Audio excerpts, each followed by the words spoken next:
ملسہ یہ ہے کہ ایک انسان اگر روزے نہیں رکھ سکتا، پورے روزے وہ نہیں رکھ سکتا، تو وہ فدیہ دینا چاہتا ہے، اور فدیے کے طور پر کیا وہ ایک دیگ پکا کر لوگوں کو کھلا سکتا ہے جس میں کوئی 40-50 لوگ جو ہیں وہ کھانا کھا لیں گے؟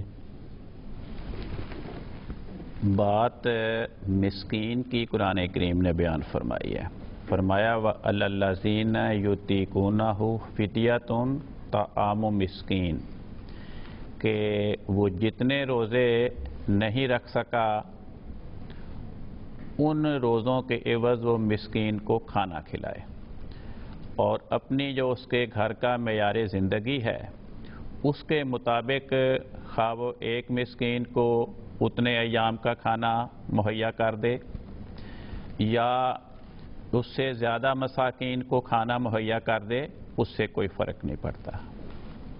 بعض اوقات لوگ یہ شرط لگاتے ہیں کہ ایسے فرد کو ہم فدیہ دیں جو روزے دار ہو. اس کی شریعت نے کوئی پابندی نہیں لگائی، صرف مسکین کی شرط بیان فرمائی ہے. خواہ وہ مسکین روزے دار ہو یا روزے دار نہ ہو، اس سے کوئی فرق نہیں پڑتا.